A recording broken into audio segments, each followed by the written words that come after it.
So, the leaks for Chapter 6 of Modulo are out, and I'm gonna say it, it's probably its best chapter yet. See, not only does this fight bring us the conclusion to the fight that started 2 chapters ago against the old man turned young boy sorcerer, but it also gives us a little bit of clarity for the first time on how exactly Maru's third eye Jujutsu works. This chapter also gives us a peek behind the curtain of how exactly the aliens are feeling about humanity, and while how they may be in peace talks, they are absolutely angling for a war. And therefore this chapter is not only just filled to the brim with incredible action, but it also accomplishes a lot in terms of plot progression. Therefore, I'm as excited to say as I've ever been. With no further ado, let's get directly into Chapter 6 of Modulo Explained. But before we get to explaining anything, guys, please, for me, like this video, subscribe to the page, and hit that noti bell. And if you're looking for one additional Nick video every single week, that's an additional half hour of content every 7 days, you can go ahead and find my Naruto reaction series using the fourth wall link in my description below. We're on to the one-on-one fights, and Ino and Sakura are slugging it out. So, Chapter 6 of Modulo picks up exactly where Chapter 5 left off. That is with Maru raising himself from unconsciousness, or maybe not raising himself from unconsciousness, but his third eye controlling his body, and beginning his battle against the first grader old man sorcerer. See, the chapter opens with the old man and the maternal spirit guardian facing Maru, as Maru, in a somewhat unconscious, power-driven haze, begins to walk towards him. And all throughout the battlefield, we see that rubble is still being floated up into the air. Now, as Maru begins to make his way towards the old man thinks to himself, that's the guy I knocked out back at the house. How long has he been behind me? He then says aloud, oh, so you're moving again. And we see with a close-up of Maru's face that while both of his main eyes are closed, his third eye is open and scanning the battlefield. Now, the old man seems to clock this all but immediately as he thinks to himself, the real third eye, implying that he may understand this power or may have seen some kind of copy of it. However, this is rather interesting on account of the fact when Yuka and Tsurugi see Maru's third eye for the first time, they talk about how some sorcerers have less than 2 eyes, but no sorcerers have more than 2 eyes. Now, this could be a translation issue, and instead of the, it could just be a real third eye. It's the defining factor about Maru that allows for Yuka and Tsurugi to identify him as an alien. And therefore, in actuality, the old man could just be making the same realization as Yuka and Tsurugi, that Maru having a third eye means that there's something real weird about him. And that third eye pretty much immediately gets to work, because on the second page of this chapter, we see Maru begin to activate a power from his third eye as it shoots wide open. And we see that the old man begins to lose himself. He begins to drool, snot comes out of his nose, his eyes go wide as he thinks to himself that the power of this third eye is inducing a state of confusion. However, in order to snap himself out of this state of confusion, he stabs himself in the palm of his hand. And while that does snap him out of the state of confusion, we see a silhouette of Maru holding something, seemingly getting ready to huck it at him. On top of this, as the old man reels back from the state of confusion, he realizes that he can no longer maintain his maternal spirit guardian. And thus, essentially, with one move, Maru has neutralized 50% of this old man's fighting power. However, he's still incredibly dangerous even without his spirit guardian, which is why Maru starts his offensive onslaught by throwing a watermelon-sized rock at the old man. However, he sees the rock incoming and goes to destroy it with his massive sewing needle, but right as the rock and the sewing needle are about to come into contact with each other, the rock's trajectory swerves around his sewing needle and hits him in the face. And thus the old man realizes that somehow, someway, Maru must have redirected the trajectory of the rock, allowing for it to supersede his defenses. And things like this are gonna keep happening. See, well, this chapter does kind of explain how Maru's third eye ability works. There's a lot going on here, so try and keep track in your brain of the weird things that Maru is able to do. Now, after the old man recovers from being smoked by a rock, Maru appears behind him and goes to hit him with a massive axe kick. However, the old man sees him and is able to react, dodging the attack just barely. And it's a good thing that he did, well, at least for him, because the axe kick pulverizes the ground and leaves a crater where the old man was once standing. Now, this shockwave is almost enough to blow Tsurugi, who's holding on to a very injured Yuka, away as he looks at Maru and says, there's no way he was always this strong. Something has to be off. Now, dodging the axe kick of Maru launched the old man into an open gymnasium. And while he flew into this gymnasium, he knocked over one of those giant ball holders filled with volleyballs. A bin, a I don't know what you would call it. Anyways, the old man begins to grin as he thinks to himself that he should have finished off Maru back then when he knocked him out. However, too little, too late, as the possibly unconscious Maru begins to waltz through the hole in the wall that the old man blasted through. Now, on the next page, we see that Maru is not the only twin involved in this battle, as Cross from an adjacent building does what Cross does best, which is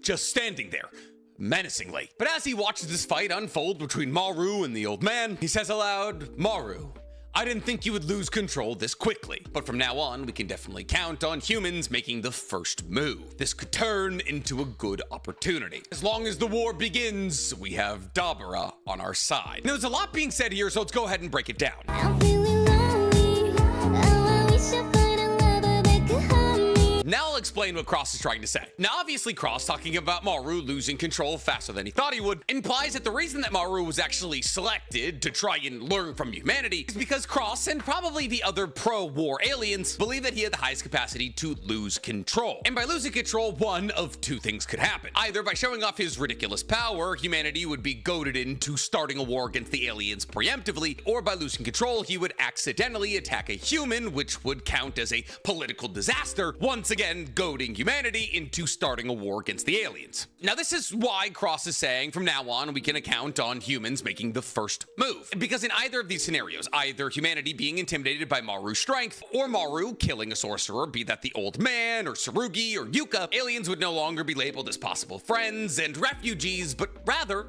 threats. And this is what Cross wants, because he himself is a pro-war alien, and apparently so is Dabura. Now, Dabura is the alien that kind of looks like Ichigo's Hollow 4. Long earlobes, horns, absolutely ripped, and he was the one who struck the fear of God, or I guess the fear of aliens, into Usami and Mino. And while it's up in the air as to whether or not Dabura himself is a Sukuna-level threat, or all of the aliens together represent a Sukuna-level threat, you can bet your bottom dollar that Dabura is their best fighter. And thus Dabura and Cross are apparently aligned in their will to start a war with humanity. However, the way that they're approaching it is rather odd. See, the aliens are trying to goad humanity into starting a war. Like if some kind of war breaks out between Japan and the aliens, the Sumerians, will have to sit in front of some kind of cosmic UN and justify their war of defense. See, because the aliens are in a clear position of power here. Their sorcery is stronger than that of Japan's, and there are up to possibly 50,000 sorcerers on their mothership, a fighting force that no other country on Earth could possibly contend with. And therefore, if the group of aliens that want war is big enough, there's really nothing stopping them from starting said war, because they would probably win.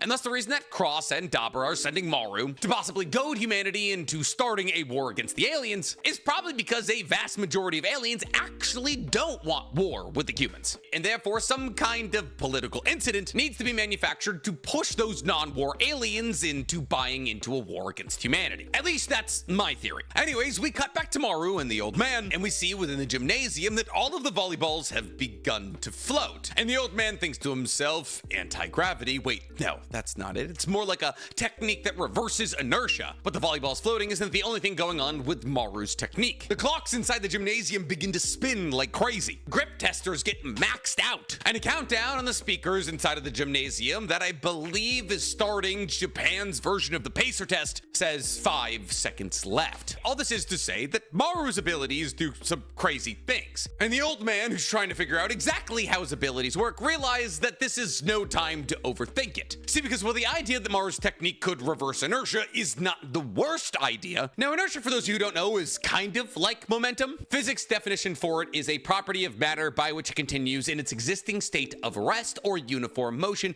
in a straight line, unless that state is changed by an external force. So basically, inertia refers to the movement of an object and how that object will continue to move or stay at rest unless an external force is acted upon it. You drop an item, it'll fall.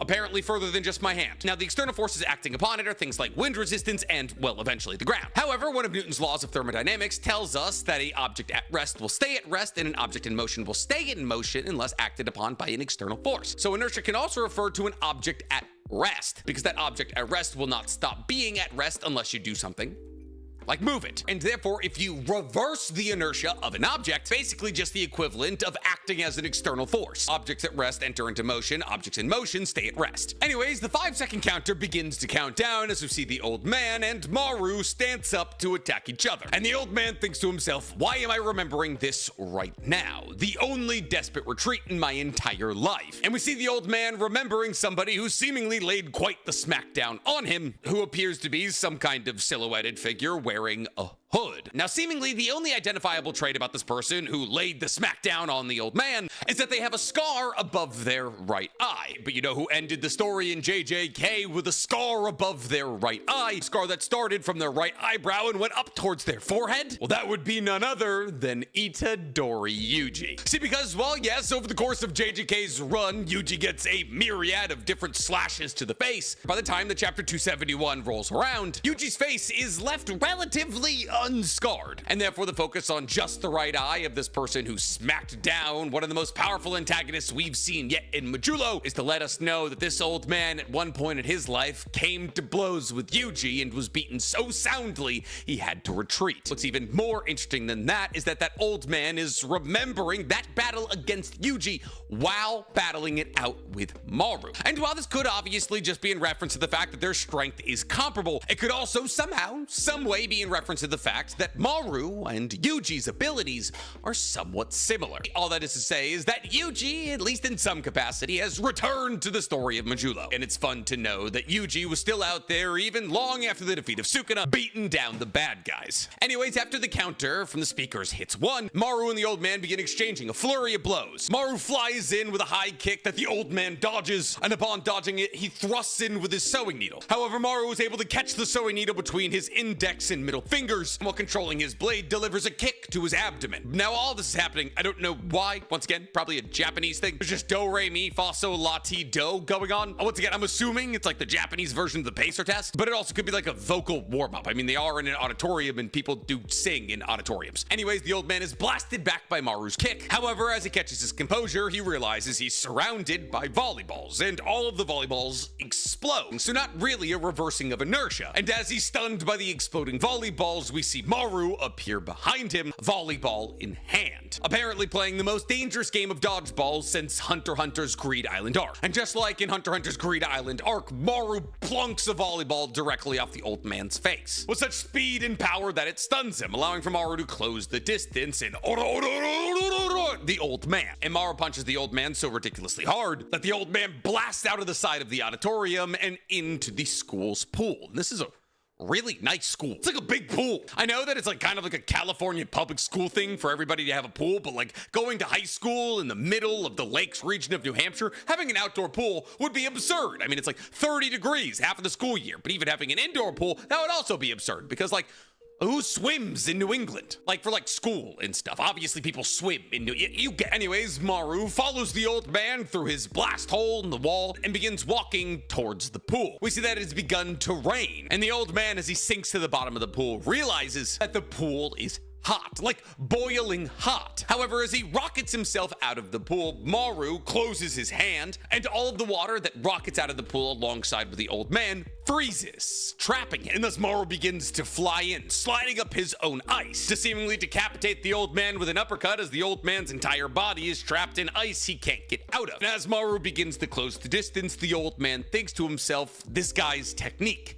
Is it the distortion of logic? Now that's an interesting thought. And while it's not a confirmation on how Maru's techniques work, usually the last assessment that somebody makes about how somebody's powers work is the correct one. But what would this mean? Well, let's go through the things that we've seen Maru do. We've seen him be able to float volleyballs that were at rest, explode them. For some reason, his power maxed out a grip tester. It made clocks spaz out, boil an outdoor pool, and immediately freeze that water when it left the pool itself. Now, fundamentally, all of these abilities seem to reverse something. The volleyballs that were at rest began to float. The volleyball that contained air exploded. The clock that worked no longer did. The grip tester that wasn't being used got maxed out. The water outside that was cold began to boil. The boiling water, when it left the pool, froze instantly. All of these feats seem to reverse the current state of something. Now, as to whether or not this could be identified as the distortion of logic, I can't really say. I mean, it's logical that a volleyball at rest would stay at rest. It's logical that water water outside would be cold, it's logical that water that was turned hot, launched in the air, would still be hot. But the distortion of logic is a crazy wide technique. That's basically just reality warping. And hell, if Maru is a reality warper, sure, why not? I'm down for it. It's just not a twist I saw coming. Anyways, before Maru was able to blow the old man's head smooth off, Tsurugi flies in with his katana and blocks his blow, which knocks both him and the old man back, launching the old man out of the ice. Now, Tsurugi recovers even though he is already grievously injured, as he lets Maru know that that's enough. The old man is already unconscious. However, the old man's not the only one who's unconscious, because it's in this moment that Tsurugi realizes that Maru is also still unconscious, which is confirmed by Cross saying he's unconscious while watching the fight. But Cross continues on in his own head, saying, but the situation isn't all that bad, as he thinks to himself that whether Tsurugi is able to protect Maru or not, it actually doesn't matter. And it's at this point that I believe we pop into Tsurugi's head, as he thinks to himself that even Jujutsu sorcerers, who are rare amongst humanity, are not all that powerful themselves. The aliens who said that they were sorcerers in the past probably just said that as a justification to start a war against humanity. See, because even though humanity, like the Sumerians, have sorcerers in both numbers and overall strength, Earth is probably at a disadvantage. And therefore, if humanity has to spend time worrying about the weak, protecting non-sorcerers, they won't be able to protect